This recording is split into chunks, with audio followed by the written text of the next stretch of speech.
Às vezes a gente fica tão preocupados com o futuro, né? A gente nem sabe se a gente vai ter. Ou então a gente passa boa parte do nosso tempo faturando o passado, pegando as faturas do passado, olhando se valeu a pena, se não. E nos falta muitas vezes a sensibilidade de observar a vida que está ao nosso redor neste momento. Dudu Falcão e Lenine, que são os autores dessa música, paciência, uma palavra forte para os dias de hoje. Tudo hoje nos convida a ir com muita pressa. O mundo hoje é apressado. E se a gente não cuida, a gente entra nesse ritmo acelerado que nos impede muitas vezes de perceber a própria vida. Semana passada estava viajando com a minha mãe, levando-a para Uberlândia. E num determinado momento eu tinha dormido, porque eu estava com muito sono. Eu acordei e sentei ao lado dela. Falei, senhora não quis dormir um pouquinho não? E ela me disse assim, eu não. Essa paisagem está tão bonita, se a gente perde, a gente não vê. Achei a resposta da minha mãe muito sábia. É verdade. Muitas vezes nós não apreciamos a viagem, ou porque estamos ocupados com tantas coisas, porque até queremos dormir um pouco, não é nenhum problema. Mas ela, diante da beleza da paisagem que ela tinha do lado de fora do ônibus, ela preferiu apreciar aquilo que estava sendo a viagem. E é interessante porque às vezes, quando nós pegamos a estrada, a nossa ansiedade é chegar. Por isso que às vezes a gente acelera tanto, a gente anda até acima da velocidade permitida, colocando em risco a nossa vida, em risco a vida do outro. Porque nos falta a percepção de que na viagem o importante é o ir. A graça não está no destino final, mas está em cada passo, em cada etapa desse deslocamento que nos leva até aquele lugar. Para isso a gente precisa ter paciência. Talvez seja a virtude mais necessária para os dias de hoje, a gente ter paciência. Paciência com o processo da vida, paciência com os outros que estão ao nosso redor. Porque só na paciência é que a gente descobre que a vida é rara. Que a vida é rara, que ela precisa ser apreciada, ser saboreada, que essa vida merece ser vivida em cada momento, em cada etapa, com muita intensidade. E às vezes nós vamos ficando cansados, né? Nós vamos perdendo a capacidade de ter essa paciência. Pode observar, quando nós estamos estressados demais, a primeira coisa que a gente perde é a paciência. A gente tem dificuldade de lidar com o tempo, a gente tem dificuldade de lidar com as esperas, com as demoras, a gente quer tudo para ontem. A gente coloca a nossa alma num ritmo tão acelerado e que é tão contrário a ela. Minha gente, nós precisamos prestar muita atenção no ritmo que nós estamos dando à nossa alma. Muitas vezes nós estamos fazendo a nossa alma viver num ritmo que sufoca, que mata aos poucos.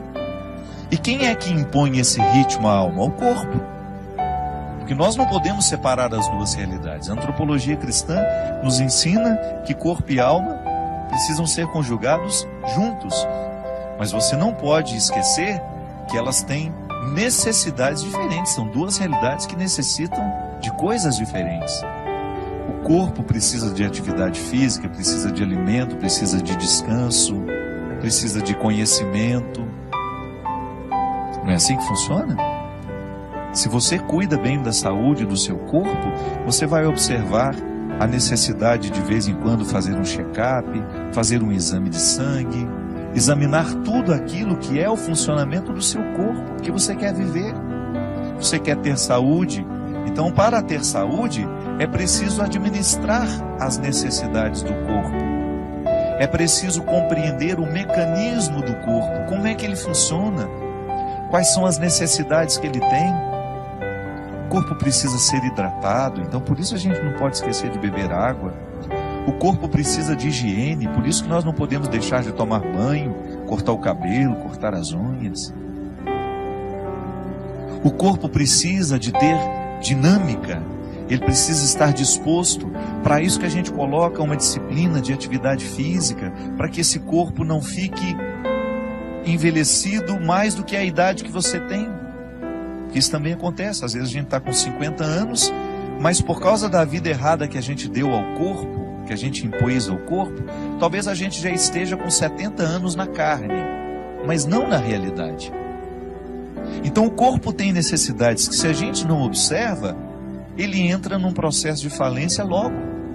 Aí aquela vida bonita que você poderia desfrutar, você não desfruta porque você foi negligente com as necessidades do seu corpo.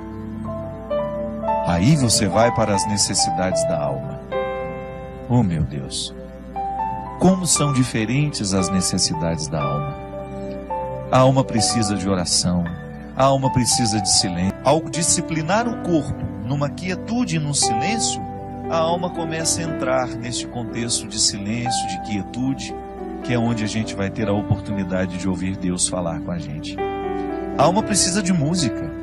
Quantas vezes você chegou cansado em casa, tomou um banho, deitou na sua cama, colocou uma música que te relaxava e você sentiu que a sua alma agradeceu aquele carinho que você fez a ela? Isso é oração também. Ainda bem que nós temos aqui, as músicas que nos fazem rezar. Ou gosto de dizer, as músicas que rezam por nós. A gente grava tantos CDs todo ano. Aqui na Canção Nova você tem uma infinidade. Nós temos aqui o novo trabalho meu, Deus no Esconderijo do Verso. Todas essas músicas compostas, pensadas, elaboradas, gravadas, para que a alma viva o deleite que a arte pode trazer. São canções naturalmente religiosas que vão fazendo com que a nossa alma desfrute dessa tranquilidade. A arte ensina a nossa alma a ser paciente. A oração ensina a nossa alma a ser paciente. Aqui na Canção Nova nós temos tantos produtos para isso. Uma palestra, um livro. Você tem aqui o livro Discípulo da Madrugada. Você começa a ler um livro que foi preparado para isso. Nós não só queremos vender o trabalho que a gente faz. Não. O primeiro motivo aqui, por acaso esse trabalho aqui pode ajudar. Ajuda aqui a Canção Nova, ajuda as minhas obras, ajuda-me a tantas pessoas. Mas o primeiro objetivo que a gente tem quando escreve um livro, quando compõe uma música, quando a gente grava um CD, é proporcionar àqueles que nos acompanham, que acreditam no nosso trabalho, proporcionar um aprendizado da paciência nessa alma. Então a gente tem uma leitura que nos tranquiliza, que nos ensina valores, que mexe na nossa cabeça, que mexe no nosso jeito de pensar. Aí você vai percebendo este movimento natural de Deus, trazendo essa paciência que é tão fundamental para que a gente tenha equilíbrio para enfrentar as pressas da vida. Porque eu vou te contar uma coisa, hoje é impressionante como nós encontramos pessoas que estão destruindo as suas vidas porque não aprenderam a paciência. A pressa nos mata. Você que está me ouvindo, eu tenho certeza que você sofre na sua carne as consequências da sua ansiedade.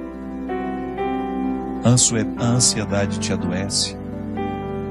A falta de paciência prejudica o seu relacionamento com os outros. Nós estamos agitados demais. Nós estamos vivendo para fora demais. Nós temos compromisso demais, quietude de menos.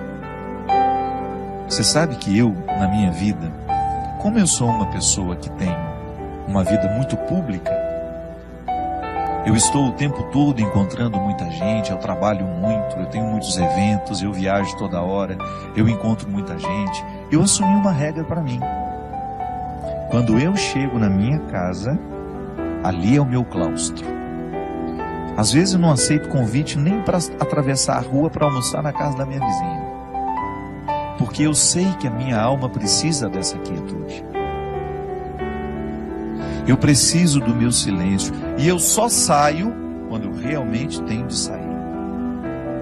Porque eu descobri que para eu dar conta de viver essa vida muito pública, eu preciso ter bastidores.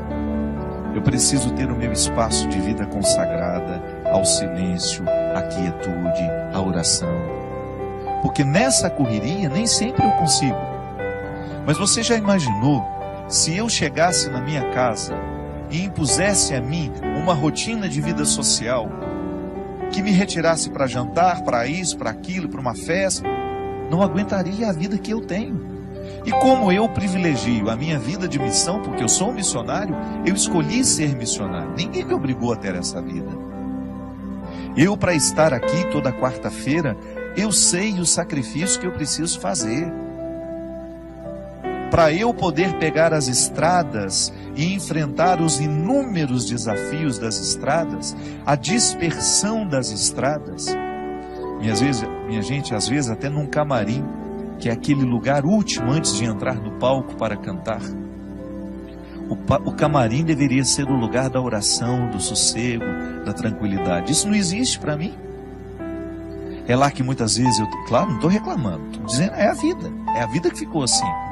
Às vezes eu tenho tanta gente para atender, tanta gente querendo conversar comigo, que quando eu subo no palco, me restam 2, 3 minutos ali só para me concentrar, para entrar ali no palco e dar tudo de mim. Essa semana mesmo, eu fui a Poços de Caldas e eu tinha 1h30 para fazer o evento, porque eu precisava pegar a estrada de madrugada, que eu tinha um compromisso logo cedo em Taubaté. Senão eu não ia conseguir dormir nem 2 horas. E aí tudo bem, o evento começou, o show começou. Aí a minha assistente, a Mônica, que fica do lado, faltam 10 minutos. E aí eu olhei para aquele povo. Não tenho coragem de parar o show aqui agora, porque eu preciso ir embora. Ali é o lugar da minha dedicação. Você sabe por quê? As pessoas vão ali para me ouvir. É claro que depois eu me dou o direito de dizer, olha, não vou autografar CD de ninguém, não vou tirar foto com ninguém, porque eu preciso ir embora. Mas o meu tempo de evangelização em cima do palco é sagrado. Ali é o horário de exercer o meu ofício. Eu não posso ter pressa no ofício de evangelizar. Mas quando eu chego em casa, eu preciso me dar o direito de viver esses bastidores, de viver esse silêncio, essa quietude, de desligar um pouco o meu telefone, de esquecer que ele existe, de estar um pouco mais diante de Deus, para que Ele me preencha, para que depois, quando eu voltar para a estrada, eu continue tendo o que oferecer ao outro. Olha aqui. Você tem uma vida diferente da minha. Você não tem essa necessidade de evangelizar como eu evangelizo. Mas não se engane. Você também tem a mesma necessidade que eu tenho de ter bastidores. Sua vida te exige. Você tem uma vida social que te joga para fora o tempo todo. Você trabalha muito. Você encontra muita gente. E qual é o espaço que você cria para criar dentro do seu coração esse espaço de paciência que só Deus pode nos dar? Qual é o espaço que você cria para que Deus tenha condições de moldar a sua alma de acordo com a sua vontade, com o desejo que Ele tem? Qual é o espaço que você oferece a Deus para que o seu florescimento espiritual aconteça? Para que você não se desgaste demais nessa vida que não para, nessa vida que é tão rara e que muitas vezes você não percebe por causa do modo de vida que você escolheu viver. Quando eu dou o meu testemunho de que eu tenho estrada demais e muitas vezes bastidores de menos, e que por isso que quando eu chego em casa eu tenho que me recolher e proporcionar ao meu coração uma restituição espiritual. Eu fico pensando também os meus amigos que são padres, que enfrentam no seu dia a dia o desafio de atender as pessoas o tempo todo, porque muitas vezes as pessoas não estão preocupadas com o descanso do padre. Eu já encontrei muitos padres que ficam até constrangidos de dizerem que vão tirar um dia de férias, uma segunda-feira, por exemplo, para descansar. É direito dele. Ele precisa restituir no coração aquilo que ele oferece ao longo da semana. Há padres que celebram 5, 6 missas por domingo. Isso é desgastante, minha gente. A graça de Deus nos sustenta, mas nós também precisamos buscar.